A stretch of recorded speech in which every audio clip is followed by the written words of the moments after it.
Assalamualaikum warahmatullahi wabarakatuh.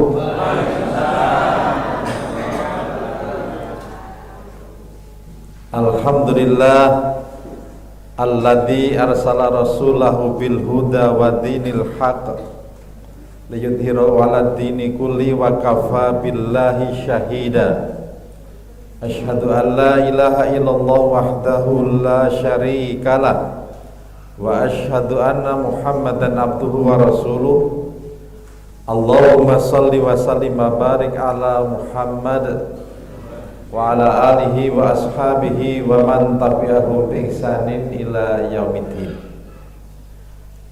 Yang saya hormati Ketua Pimpinan Cabang Muhammadiyah Sumobito dan seluruh jajaran pimpinan cabang Muhammadiyah Sumobito. Yang saya hormati Ketua Pimpinan Cabang Aisyah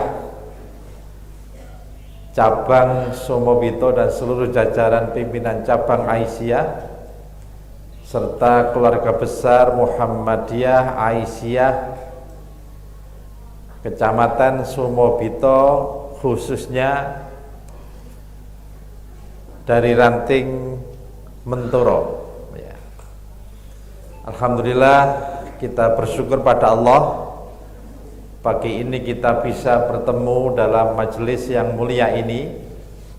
Tentu saya selalu merasa senang dan bahagia kalau sudah di Jombang ini, karena pulang kampung sendiri kan begitu.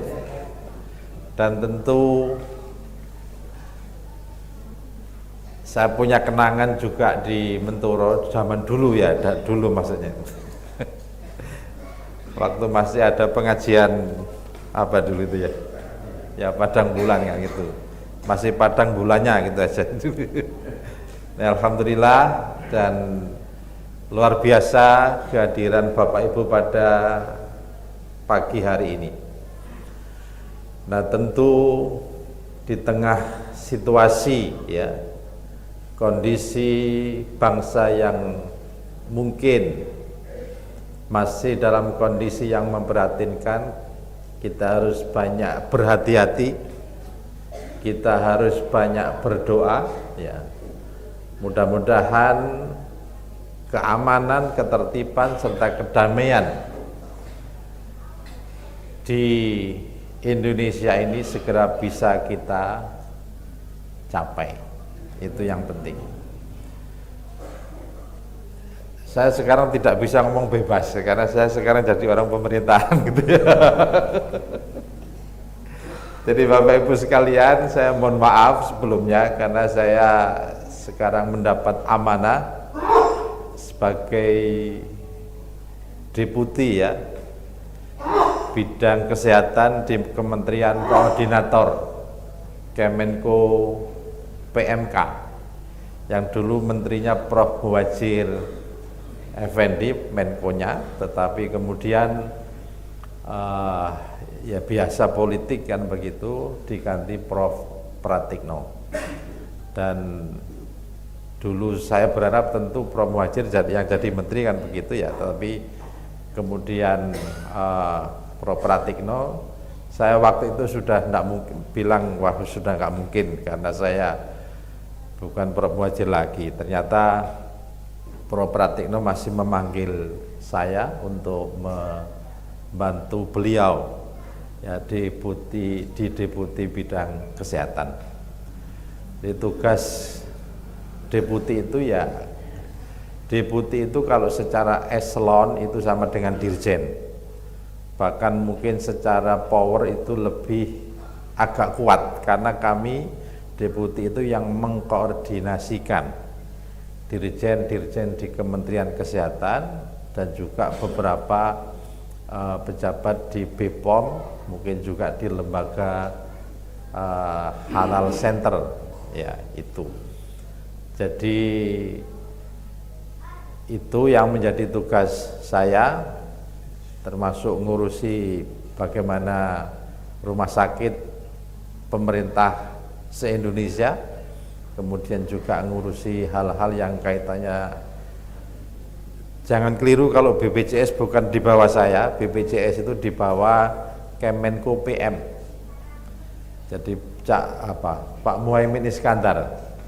Jadi deputinya Kesos namanya, itu di bawah Kementerian Pemberdayaan Masyarakat. Nah, kemudian juga ada beberapa, misalnya perlindungan anak, Kementerian Kebudayaan, Pendidikan Dasar dan Menengah, itu juga di bawah Kemenko PMK. Kok ngelak bisa? Sebentar Pak. Nggih, air putihnya Pak, air putihnya. Bentar Pak.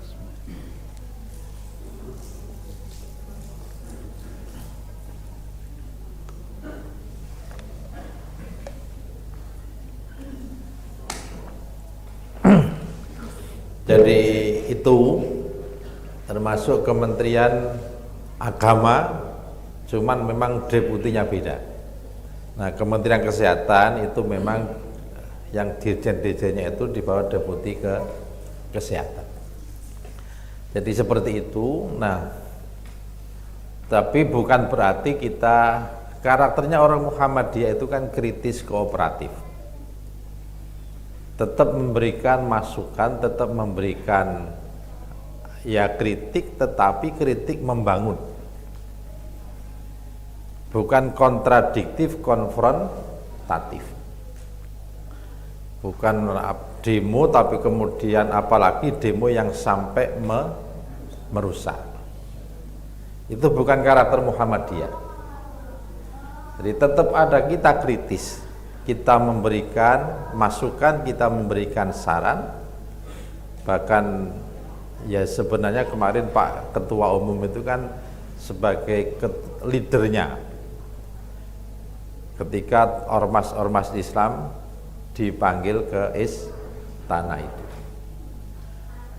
Jadi beliau itu kan memang karakternya pendiam ya, jadi nggak terlalu banyak media darling, tidak terlalu. Jadi beliau mesti diam dan mungkin malah yang lain yang lebih banyak berbicara. Nah, Bapak Ibu sekalian, itu sekilas saya ingin mengajak kita memahami firman Allah di dalam surat Al-Hujurat ayat 6. Allah katakan, a'udzubillahi minasyaitonirrajim. Ya ayyuhalladzina amanu in ja'akum fasikum binaba'in fatabayyanu an tusibu qauman bijahalah fatusbihu ala ma fa'altum nadimin. Shadaqallahul adzim. Wahai orang-orang yang beriman, jika datang kepada kamu sebuah berita, sebuah kabar dari orang-orang fasik, fatabayyanu, maka selidiki dahulu kebenarannya.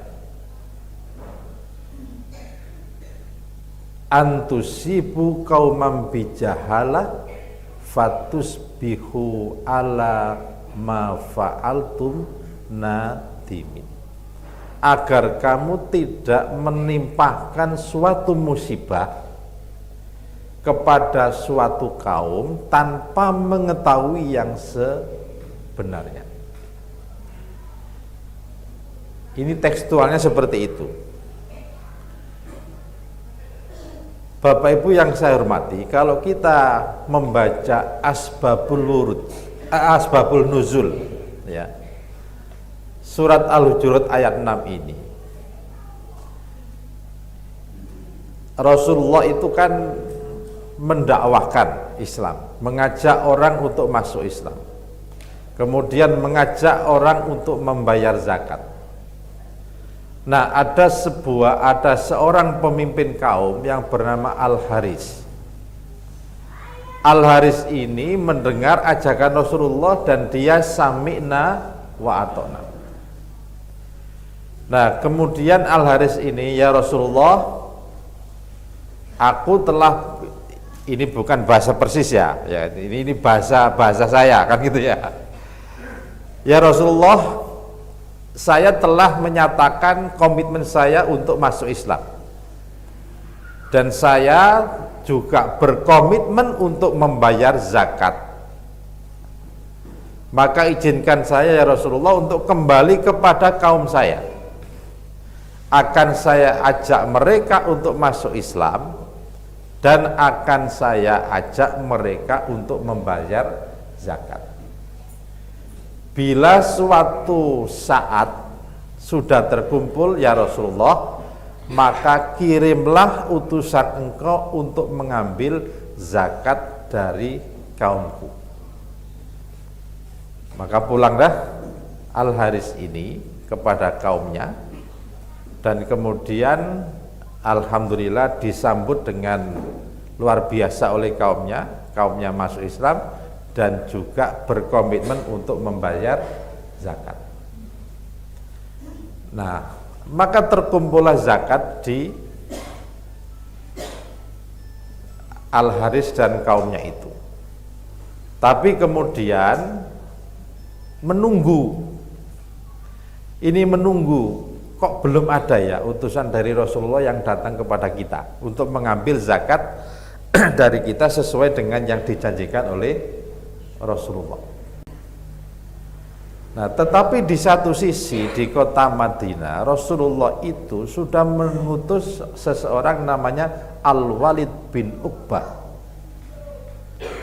Nah, Al-Walid bin Uqbah ini diutus Rasulullah untuk mengambil zakat dari Al-Haris dan kaum.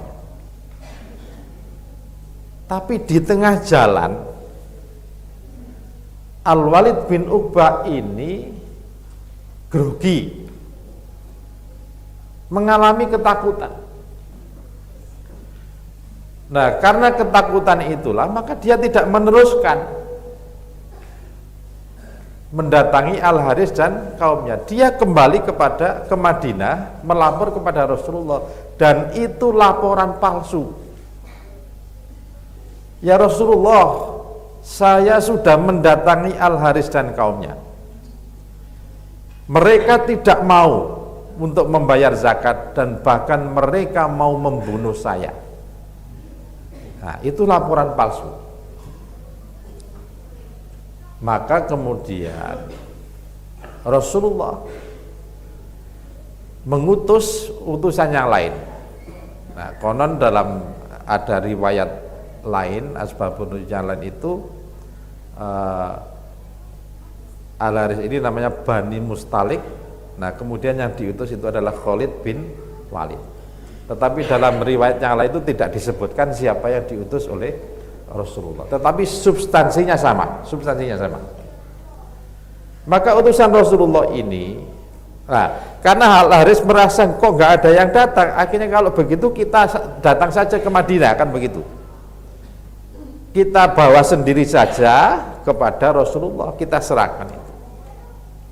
Tapi kemudian utusan berikutnya diutus oleh Rasulullah. Entah itu Khalid bin Walid atau mungkin yang lain, itu mana yang benar kita tidak tahu, tetapi secara substansi tadi sama. Nah, di tengah jalan utusan ini ketemu dengan rombongan Al-Haris dan kaumnya. Nah, kemudian terjadilah dialog. Nah, dialog itu loh, kenapa kamu kok tidak mau membayar zakat sesuai dengan yang engkau janjikan? Nah, basa Jombang ngono lho, sapa sing ngomong kan begitu ya. Itu Al-Walid bin Uqbah telah melapor Rasulullah bahwasanya kamu dan kaummu tidak mau membayar zakat. Wah, ini bahasanya wah ini gak bener ini. Kalau begitu kita langsung ketemu Rasulullah. Maka ketemulah antara utusan Rasulullah yang kedua dengan rombongan Al-Haris dan kaum ini. Maka datanglah ke Madinah. Nah, rupanya Rasulullah juga mungkin mohon maaf ya gitu ya, sudah termakan dengan laporan Al-Walid bin Uqbah. Wahai Al-Haris, kenapa kamu tidak mau membayar zakat dan bahkan mau membunuh utusanku? Maka Al-Haris mengatakan, ya Rasulullah, demi engkau yang diutus dengan sebenar-benarnya oleh Allah, sesungguhnya tidak pernah ada yang datang kepadaku dan kaum, dan sekali-kali saya tidak pernah berniat membunuh utusan. Maka turunlah ayat ini yang memperingatkan Rasulullah. Tentu itu juga peringatan untuk kita semua. Wahai orang-orang yang beriman, jika datang kepada kamu satu berita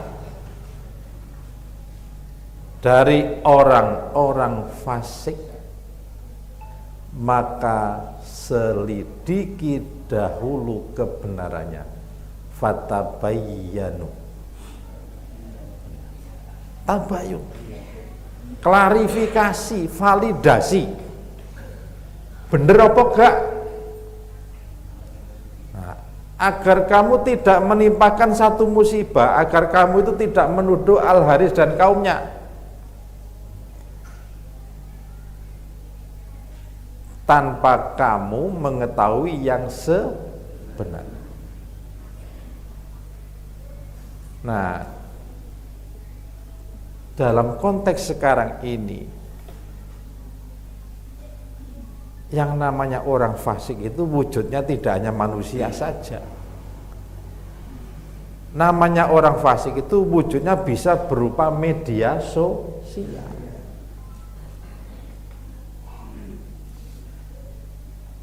HP itu dari satu sisi bagus. Kita tidak usah repot-repot membawa Al-Quran yang besar, misalnya mau ke masjid, mau ke bepergian kemana, tidak usah nenteng Al-Quran. Mungkin kita yang mungkin hobi ngaji, kita cukup bisa buka aplikasi Al-Quran di dalam HP kita. Dimanapun kita berada, kita bisa membaca Al-Quran dengan aplikasi HP. Di satu sisi kita juga bisa melihat betapa cepatnya berita.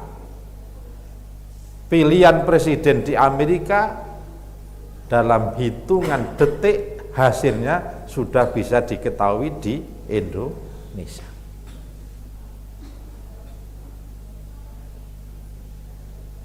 Artinya apa? Satu sisi handphone, media sosial itu luar biasa manfaatnya. Tetapi di satu sisi ketika ada orang yang tidak bertanggung jawab yang memanfaatkan, maka dimanfaatkan untuk menebar berita-berita yang memprovokasi, berita-berita yang menjelek-jelekan, berita-berita yang memfitnah orang lain. Maka fatabayyanu, selidiki dahulu kebenarannya. Jadi artinya YouTube, Instagram, apalagi Twitter, TikTok, WA, ya. Itu kalau kita manfaatkan untuk kebaikan itu sangat bisa. Maka di Muhammadiyah itu majelis tabligh, LDK itu bisa memanfaatkan dengan dakwah dengan dakwah di digitalnya itu. Tetapi kalau kemudian kita gunakan untuk menebarkan berita yang tidak karu-karuan, itu bisa membuat musibah bagi orang lain.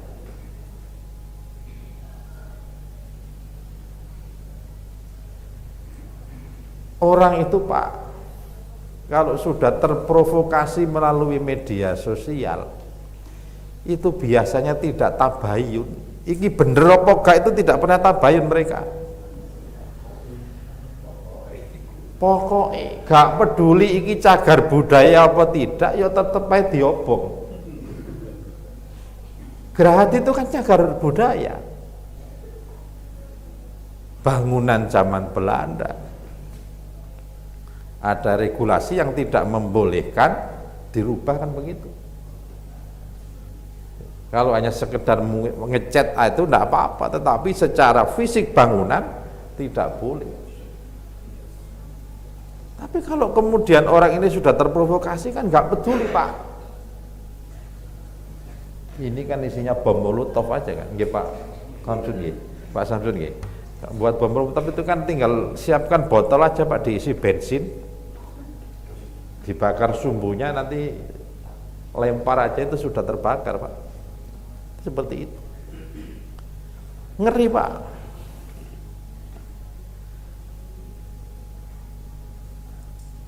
Akhirnya membuat suasana menjadi tidak nyaman.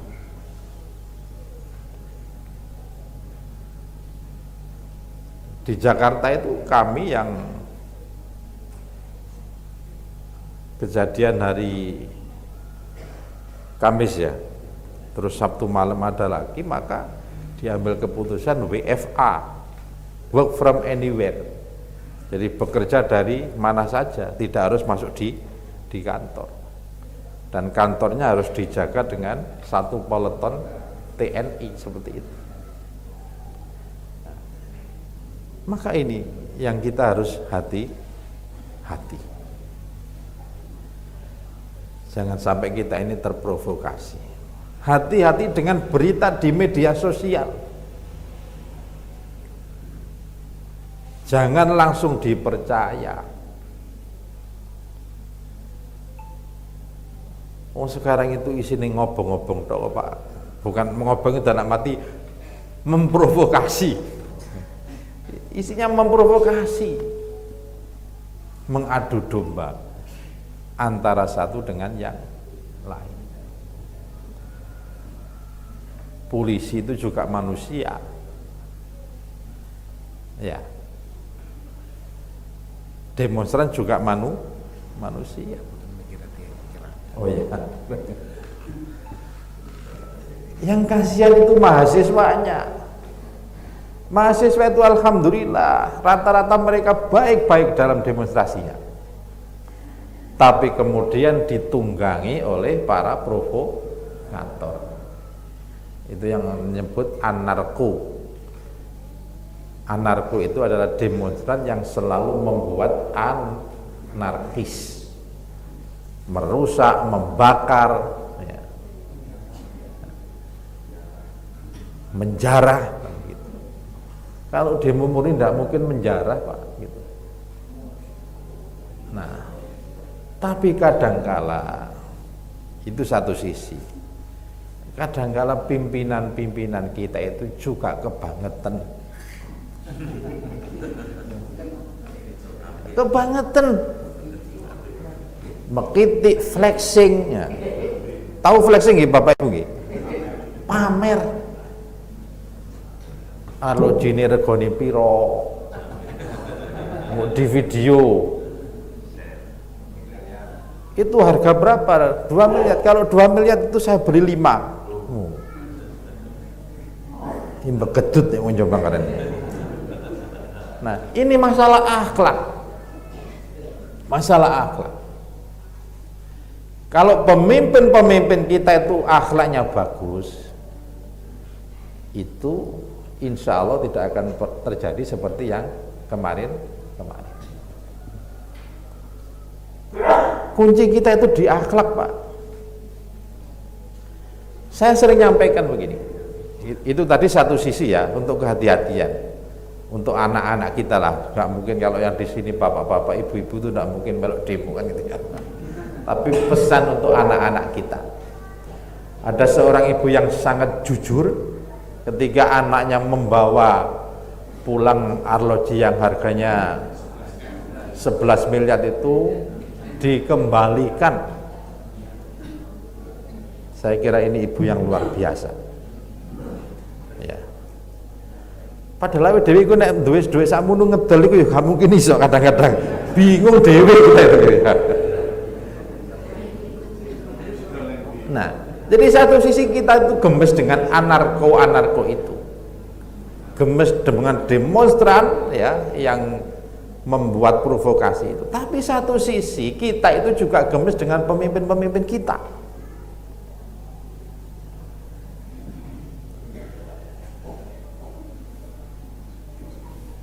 Nila setitik, rusak susu sebelangkah. Hanya ulah beberapa anggota DPR.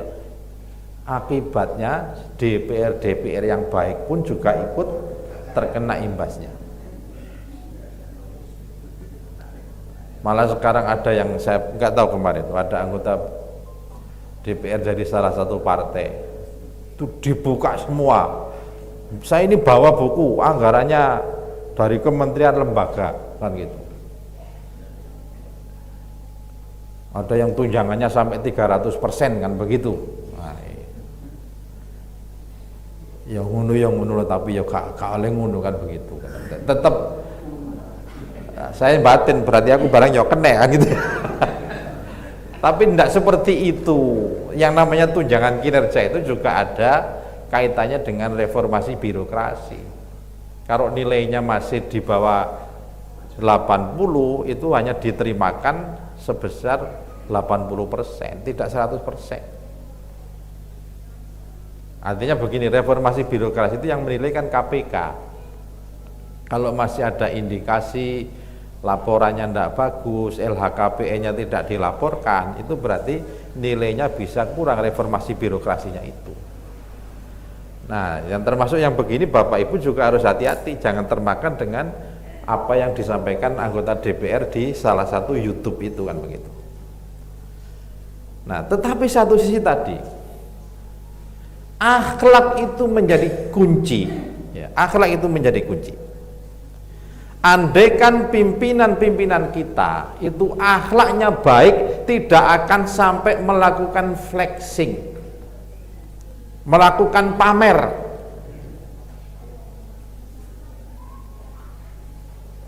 Nabi itu teladan sebagai pimpinan kita.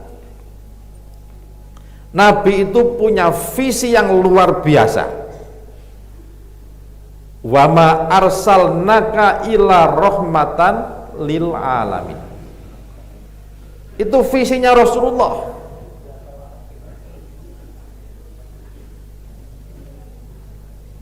Wahai Rasulullah, kata Allah, aku tidak mengutus engkau illa kecuali menjadi rahmat bagi seluruh alam. Itu visi besarnya seorang Rasul. Dan itu saya kira hanya khusus Rasulullah Muhammad Sallallahu Alaihi Wasallam. Nah, untuk bisa menjalankan visi besar ini, Nabi Rasulullah Muhammad SAW itu kemudian dijadikan suri teladan dulu. Laqad kana lakum fi Rasulillahi uswatun hasanah.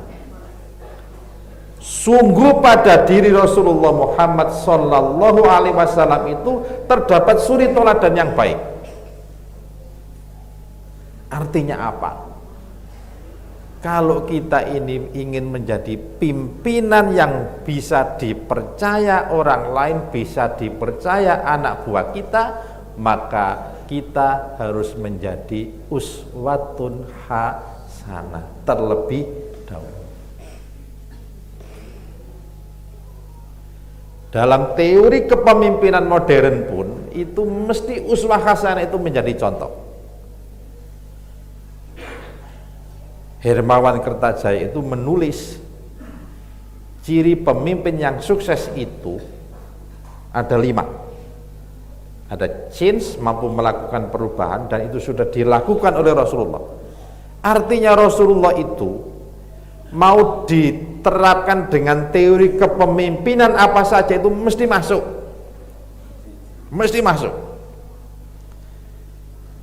Hermawan Kertajaya itu punya 5 indikator pemimpin sukses. Nanti coba kita lihat apakah cocok dengan pada diri Rasulullah.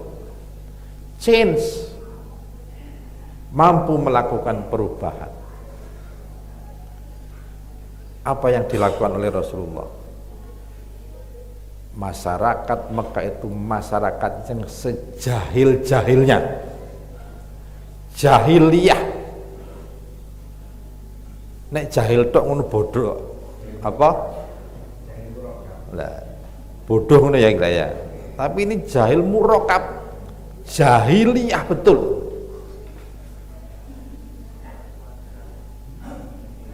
Ketika Rasulullah diutus menjadi nabi, maka bisa menjadi masyarakat yang baldatun thayyibatun warabbun ghafur. Masyarakat madani. Masyarakat madani itu yang ya bahasa Jawanya toto tentrem kerto raharjo gemah lipaloh jinawi. Apalagi dengan ampunan dari Allah. Change, ada perubahan. Dream, mimpi, itu visi. Visi Nabi tadi apa? Wa ma arsalnaka ila rahmatan lil alamin. Gak ono menungso seperti Rasulullah Muhammad itu. Pemimpinnya paling visi sesuai dengan pabriknya, dengan organisasinya kan begitu. Pimpinan pabrik ya sesuai dengan pabrik yang dia pimpin. Presiden ya tentu sesuai dengan negara yang dia pimpin. Tetapi Rasulullah wa ma arsalnaka illa rahmatan lil alamin. Rahmat bagi seluruh alam semesta. Dahsyat sekali. Yang ketiga, empowering, memberdayakan. Nabi itu jangankan sahabatnya, anak-anak muda. Siapa sih yang jadi panglima, pernah ditunjuk jadi panglima usia 18 tahun itu? Siapa? Bukan Khalid. Ada yang paling pokoknya dia muda tapi kemudian ditunjuk Rasulullah sebagai panglima perang. Dan Rasulullah itu tidak pernah melihat latar belakang. Khalid bin Walid itu juga dulu ya jahil murakab, tapi kemudian dia menjadi sahabat Nabi dan kemudian menjadi panglima perang. Saifullah, pedang Allah kan begitu. Umar bin Khattab itu kurang apa? Kalau Abu Bakar sih memang dari muda sudah baik kan begitu ya. Tapi kalau Umar bin Khattab kita tahu sendiri, bahkan menjadi sahabat yang dijamin oleh Rasulullah masuk surga. Kok mic-nya gini? Nah, teori apa saja Rasulullah itu masuk, memberdayakan Khulafaur Rasyidin, sahabat-sahabat yang lain, bahkan anak-anak muda, ya itu juga diberdayakan. Model inilah uswatun hasanah. Pemimpin itu harus ada role model. Pemimpin itu harus bisa menjadi uswatun hasanah. Kenapa harus uswah hasanah? Pemimpin itu nek dipercaya kalau anak buah, maka menggerakkan anak buah itu lebih mudah. Pak, nek sampai ngomong tok gak tahu ngelakoni, Pak, yo angel ngomong. Menggerakkan itu akan susah, memberdayakan akan susah. Wong mek ngomong tok. Coba iku misalnya arlo sing 11 miliar itu didol dibagi-bagi ngono kan kira-kira. Wong percaya tambahan kan begitu. Model uswah hasanah. Dan yang kelima indikatornya itu adalah love. Pemimpin itu mengedepankan rasa cinta, bukan otoritas. Itu rasa cinta. Karena ini bersamaan dengan Maulid Nabi. Nabi itu love, cinta. Jangankan dengan sahabat-sahabatnya, dengan orang yang memusuhi dia saja, Rasulullah itu cintanya luar biasa. Mau sholat diidoni misalnya gitu ya, diludahi. Mau sholat diludahi. Sampai suatu saat kok wis gak ono sing ngidoni kan gitu ya. Dicari oleh Rasulullah itu. Di mana orang yang biasa meludahi saya kan begitu. Oh sakit ya Rasulullah. Disambangi dhisik.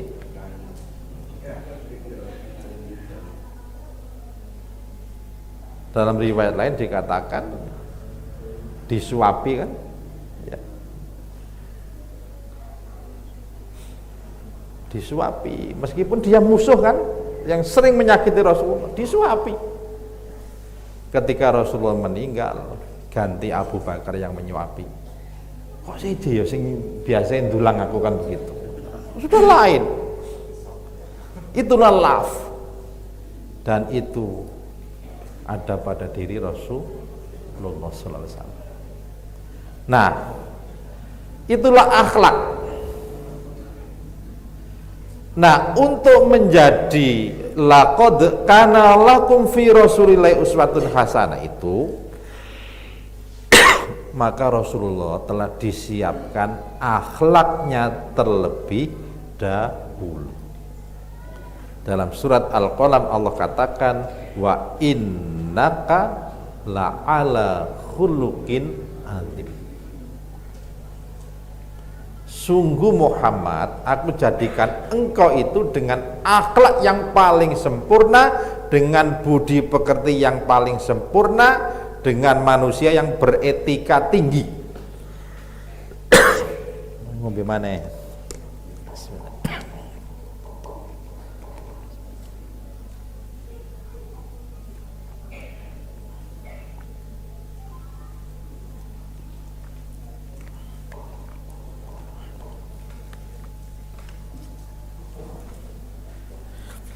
Jadi itu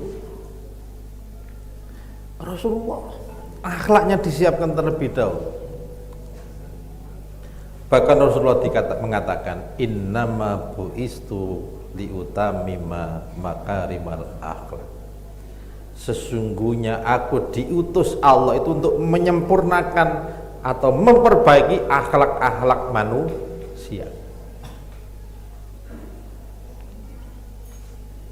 Itulah pemimpin mestinya. Berarti apa? Demo tetap salah, apalagi anarki tetap salah. Iya, tetapi sebabnya apa? Karena kepemimpinan kita mengalami krisis akhlak. Krisis akhlak.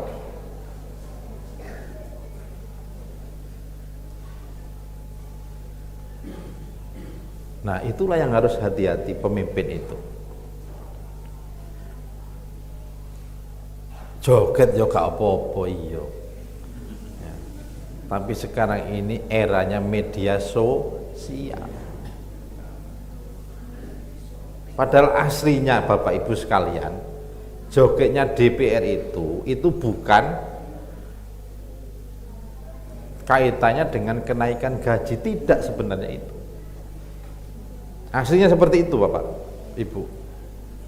Bukan karena kenaikan gaji terus seneng-seneng melok joget-joget, bukan. Karena memang setelah acara itu ada musik. Nah, ada musik. Nah, ya seperti mohon maaf waktu upacara detik-detik proklamasi kan seperti itu toh. Yang lagunya Tabola Bali itu kan begitu toh. Itu kan terus kemudian ya, nah tapi diedit seolah-olah, dan itulah framing dalam arti apa? Khawatir saja nanti. Jadi gini loh, tetap namanya anggota DPR itu mesti ada yang baik, juga ada yang tidak baik. Tetapi saya sangat yakin banyak yang masih sangat baik. Tapi kemudian ada framing itu ya apa ya? Memframing itu membuat sesuatu itu nek sakjane elek tapi di framing dadi apik, akhirnya dadi apik. Membuat framing yang mestinya itu baik tapi di framing jadi jelek, akhirnya menjadi jelek. Itu namanya era post-truth. Post-truth itu era pasca kebenaran. Orang bisa memframing segala sesuatu itu Iki elek tapi karena di framing baik menjadi baik. Oh iki apik di framing elek menjadi elek. Itu seperti itu. Itulah era modern, era media sosial seperti ini. Itu namanya era post truth. Pasca kebenaran itu seperti itu. Ini banyak teman-teman DPR RI yang bagus tuh juga masih sangat banyak. Yang di situ juga ada banyak kader Muhammadiyah kok. Banyak kader Muhammadiyah. Ini sekarang ini luar biasa, Pak. Orang jelek pun itu bisa di framing menjadi baik, Pak. Orang tidak kompeten itu bisa di framing menjadi kompeten. Orang lulus SMA itu bisa di framing menjadi lulusan sarjana kok, Pak, bisa. Lu bisa, Pak. Nah, jadi seperti itu. Itu tadi yang namanya era post truth tadi. Maka akhlak itu menjadi kunci kepemimpinan.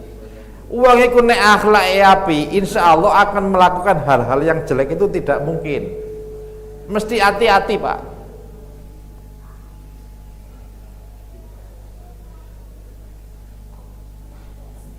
Ya misalnya awake dhewe ini ketua PWM, arep macam-macam iku piye wong nang kono ngawasi wakeh kok kan gitu. Itu terlepas Allah itu selalu mengawasi kita. Iya. Mau neko-neko itu bagaimana? Nang ngene Jakarta ya ketemu wong Muhammadiyah.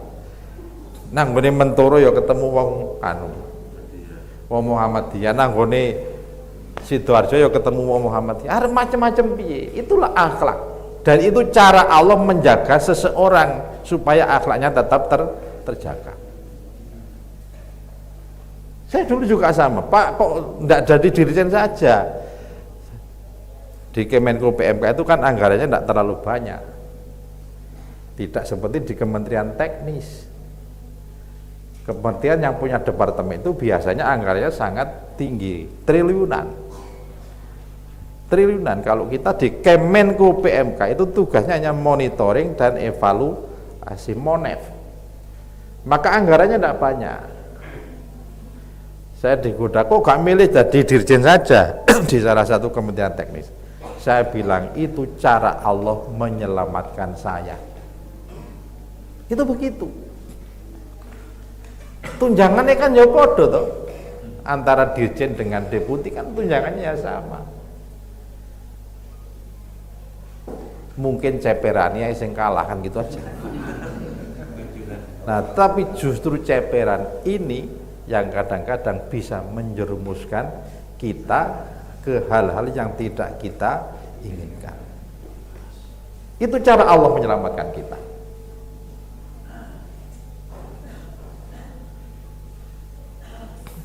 Dan sekaligus cara Allah untuk menjaga akhlak kita.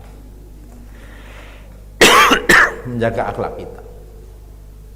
Saya sangat yakin. Masuk wis wae mari nek iki.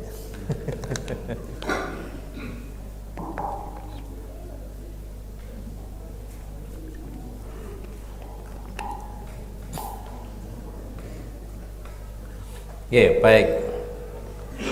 Jadi karena akhlaknya tidak terjaga, Pak, akhirnya tadi flexing, pamer.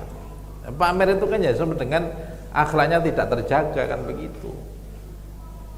Ya sebenarnya mohon maaf ya, kayak Eko Patrio itu kan sudah kaya sebelum jadi anggota DPR RI, karena dia artis, dia jadi bintang iklan, dia itu sudah kaya sebelum jadi anggota DPR. Ya tapi framingnya tadi itu loh. Siapa lagi? Uya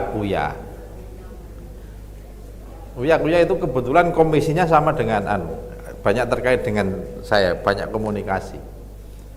Kemarin telepon, Pak Deputi ini gimana, saya ada orang yang mengadu katanya apa, yang dulu ada kasus yang dia diundang podcast tapi sebenarnya bukan diundang. Ini wanita ini apa pengen dapat bantuan kan gitu aja. Kemudian dia mendatangi Uya. Nah sekarang kemudian akhirnya disampaikan ke kami waktu itu dan kita rapat koordinasi. Nah rupanya mohon maaf ibu-ibu, wanita ini memanfaatkan situasi seperti ini, menjelekkan Uya gitu, ngundang acara podcast tapi tidak diberi uang transport. Nah, itu seperti itu. Saya bilang ya sabar aja Pak Uya, kan begitu aja. Ya Pak Deputi, saya tahu insya Allah kebenaran akan suatu saat kebenaran itu akan ditunjukkan Allah. Itu dia seperti itu. Nah, artinya memang ini framing. Dia kayak sebelum jadi anggota DPR. Ya, tetapi ya memang ada yang orang-orang yang memang mohon maaf tadi, yang namanya orang itu kalau suka pamer kan berarti masalah akhlak kan begitu. Di video ini sekarang mohon maaf ya banyak artis yang flexing kan begitu. Ya mungkin UKB gitu ya, orang kaya baru kan begitu. Nah inilah Bapak Ibu sekalian, maka tugas kita bagaimana akhlak kita, bagaimana akhlak anak-anak kita itu menjadi hal yang perlu kita utamakan. Maka saya salut dengan ibu yang mau mengembalikan arloji 11 miliar itu kepada pemiliknya. Itu saya kira akhlak yang luar biasa. Saya yakin ini wanita solihah kan begitu. Ini orang luar biasa yang mungkin sudah terdidik oleh keluarganya. Jangan sampai mengambil barangnya orang lain. Nah, Bapak Ibu sekalian, tugas kita berikutnya adalah bagaimana kita memberikan edukasi kepada masyarakat kita, kepada tetangga kita, kepada anak-anak kita. Jombang kan tidak ada demo macam-macam toh Pak. Nah, ya alhamdulillah. Itu mari kita jaga. Saya sampai sekarang belum ke Jakarta Pak. Jadi seminggu kemarin itu di Surabaya saja. Ya karena memang situasi dan kondisi. Insya Allah besok pagi baru ke Jakarta. Nah, mudah-mudahan apa yang menjadi peristiwa kemarin itu sebagai sebuah pelajaran bagi kita. Di momen Maulid Nabi, di momen kita memperingati Maulid Nabi ini, mudah-mudahan kita bisa mempelajari bagaimana akhlak Rasulullah SAW itu. Apapun Rasulullah itu tetap sebagai uswah hasanah yang luar biasa. Tadi saya sampaikan, mau dengan teori kepemimpinan apa saja Rasulullah itu masuk. Tapi nanti diterang kabeh gak cukup waktu ini kan begitu ya. Nah, nanti suatu saat kembali lagi dengan teori kepemimpinan yang lain. Bapak Ibu sekalian, saya kira itu yang bisa saya sampaikan. Mudah-mudahan menjadi bahan renungan bagi kita agar kita bisa memperbaiki kualitas akhlak kita, kualitas akhlak anak-anak kita semua. Kita berdoa, innallaha wa malaikatahu yusholluna 'alan nabi. Ya ayyuhalladzina amanu shallu 'alaihi wasallimu taslima. Allahumma inna nas'alukal huda wat tuqa wal afafa wal ghina. Allahumma arinal haqqo haqqan warzuqna ittiba'ah wa arinal batila batila warzuqna ijtinaba. Allahumma fir lil mu'minina wal mu'minat wal muslimina wal muslimat al ahya'i minhum wal amwat innaka sami'un qaribun mujibud da'wat. Rabbana atina min ladunka rahmatan wa hayyi lana min amrina rasyada. Rabbana la tuzigh qulubana ba'da idh hadaitana wa hab lana min ladunka rahmah innaka antal wahhab. Rabbana atina fid dunya hasanah wa fil akhirati hasanah wa qina adzabannar. Rabbana taqabbal minna innaka antas samiul alim wa tub alaina innaka antat tawwabur rahim. Subhana rabbika rabbil izzati amma yasifun. Wassalamun alal mursalin walhamdulillahi rabbil alamin. Kurang lebihnya mohon maaf. Nasrun minallah wa fathun qarib wa basyiril mu'minin. Wassalamualaikum warahmatullahi wabarakatuh.